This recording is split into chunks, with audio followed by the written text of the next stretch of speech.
आप सभी से अंतरयात्रा धर्म परिचर्चा में संस्कृति का जय जिनेन्द्र।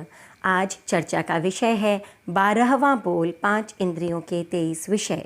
विषय क्या है? विषय यानी सब्जेक्ट। श्रोत्रेंद्रिय है इंद्रिय और शब्द है उसका विषय।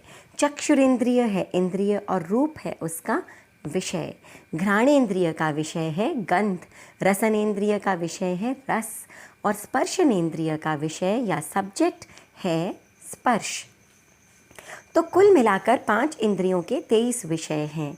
आइए जानते हैं कौन से। श्रोत्रेंद्रिय सुनने का काम करती है और उसका विषय है शब्द। शब्द 3 प्रकार के होते हैं, जीव शब्द, अजीव शब्द और मिश्र शब्द। एक जीव द्वारा किया गया शब्द जैसे बोलना, चिल्लाना, गाना, ये जीव शब्द हैं जो हम सुन सकते हैं। जब अजीव द्वारा किया गया शब्द हम सुनते हैं तो वह अजीव शब्द कहलाता है। जैसे पतली रस्सी से बंधा मटका रस्सी टूटने पर गिरकर आवाज़ करता है। मिश्र यानी जीव और अजीव के मेल से होने वाला शब्द, जैसे किसी व्यक्ति का सितार या तबला बजाना। यह शब्द जीव और अजीव दोनों के सहयोग से बनता है और सुनाई देता है। चक्षुरेंद्रिय का विषय है वर्ण या कलर। ये मूलतः 5 प्रकार के होते हैं। कृष्ण यानी काला, नील यानी नीला, रक्त यानी लाल, पीत यानी पीला और श्वेत यानी सफ़ेद। इन मूल रंगों के संयोग से या कॉम्बिनेशन से अनेकों रंग निर्मित किए जा सकते हैं। घ्राणेन्द्रिय का विषय है गंध या स्मेल। गंध के 2 ही प्रकार हैं, सुगंध मन को अच्छी लगने वाली गंध, महक या स्मेल जैसे फूलों की खुशबू, इत्र की सुगंध इत्यादि, और दुर्गंध मन को बुरी लगने वाली गंध या बैड स्मेल जैसे गंदी नाली से आने वाली बदबू। रसनेन्द्रिय का विषय है रस या टेस्ट। रस 5 है, तिक्त सौंठ जैसा, कटु या कड़वा नीम जैसा, कषाय कसैला हरड़, आम्ल खट्टा इमली जैसा और मधुर मीठा चीनी जैसा। स्पर्शनेन्द्रिय का विषय है स्पर्श या टच। स्पर्श 8 है, शीत यानी ठंडा, उष्ण यानी गर्म, स्निग्ध यानी मुलायम, रुक्ष यानी कठोर, कर्कश यानी खुरदुरा, मृदु यानी कोमल, गुरु यानी बड़ा और लघु यानी छोटा। इनमें से मूल स्पर्श 4 हैं, शीत, उष्ण, रुक्ष और स्निग्ध। इनके कम अधिक होने पर या कॉम्बिनेशन से बाकी 4 स्पर्श बनते हैं।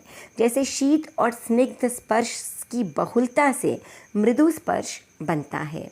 तो ये थे 5 इंद्रियों के 23 विषय। 3 श्रोत्रेंद्रिय के, 5 चक्षुरेंद्रिय के, 2 घ्राणेन्द्रिय के, 5 रसनेन्द्रिय के तथा 8 स्पर्शनेन्द्रिय के विषय। वैसे तो ये सभी विषय पौद्गलिक हैं, अजीब हैं, लेकिन प्रमादवश, मोहवश जब हम इन विषय भोगों में खो जाते हैं तो ये हमारे कर्म बंधन का कारण बन जाते हैं और इन्हीं विषयों को नियंत्रित कर हम कर्म मुक्ति का सुख का साधन ढूंढ लेते हैं। वास्तव में इन विषयों से प्राप्त सुख क्षणिक होते हैं, टेम्पररी होते हैं, परमानेंट नहीं होते, परंतु इन्हें नियंत्रित करके जो सुख प्राप्त होते हैं वे असीम होते हैं, परमानेंट होते हैं, निर्जरा का स्रोत होते हैं। निर्जरा के 12 भेदों में एक भेद का उल्लेख आता है, प्रतिसंलीनता। प्रतिसंलीनता यानी इंद्रियों और मन को वश में करना। ये कर्म निर्जरण का हेतु है।